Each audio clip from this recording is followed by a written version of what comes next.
Which among the following rules about the spin-spin coupling and bond multiplicities are correct with regard to NMR spectra?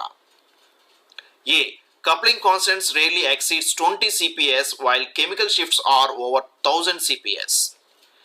B. Spin-spin interactions are dependent on the strength of the applied field. And C. Coupling constants increase with distance. And D. Equivalent nuclei interact with each other to show interaction. So here the right answer is coupling constants rarely exceeds the 20 CPS while the chemical shifts are over 1000 CPS. So in comparison with the chemical shift, coupling constant is very less. Let us take the two examples here.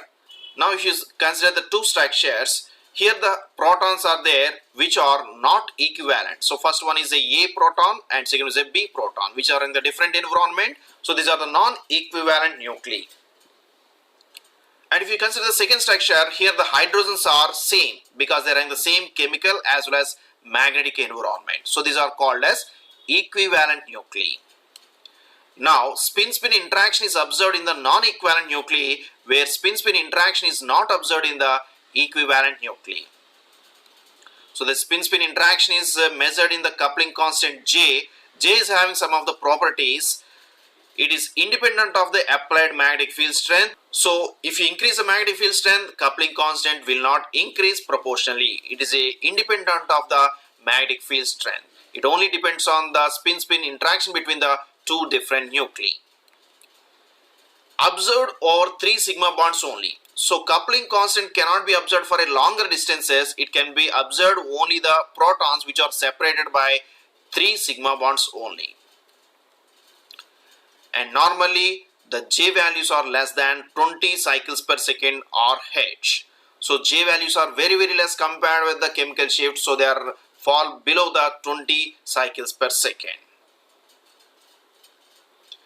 If you see the question, the spin-spin interaction is depend on the strength of the applied magnetic field is wrong, and coupling constant increase with the distance is again wrong. Coupling constants only work for 3 sigma bonds. Equivalent nuclei interact with each other to show the interaction. That is false. Only the non-equivalent nuclei will show the spin-spin interaction. So all the B, C, D options are wrong. And option A is the right answer. That is coupling constant for less than 20 CPS while the chemical shifts are over 1000 CPS. If the pK of the lidocaine is 7.9 and pH of the infected tissue is 8.9, the fraction of the drug in the ionized form will be. Options are A 10%, B 1%, C 90% and D 99%. So here the right answer is 90%. So you can use the Henderson-Hasselbalch equation here where pH is equal to pKa plus log of salt by acid for a weak acid. So here pH is given 8.9 and pK is given 7.9. So if you apply in this equation, 8.9 is equal to 7.9 plus log of salt by acid. Otherwise 1 is equal to log of salt by acid. Otherwise salt by acid is equal to 10 to the power of 1, that is equal to 10. So if you see the percentage ionized or fraction of the drug ionized, it is 10 by 10 plus 1 into 100. That is 90.9% or 90% approximately. Right? So this is the answer for the given question.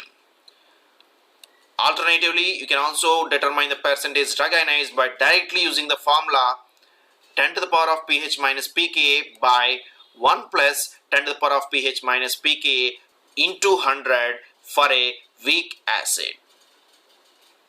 Now here data given is pH 8.9 and pKa 7.9. So applying in this equation, we will get 10 to the power of 8.9 minus 7.9 by 1 plus 10 to the power of 8.9 minus 7.9 into 100.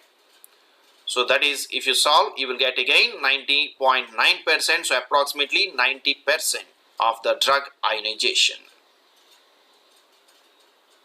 These are the questions from the pharmaceutical analysis that were asked in the Gpat 2017. Thank you for watching this video.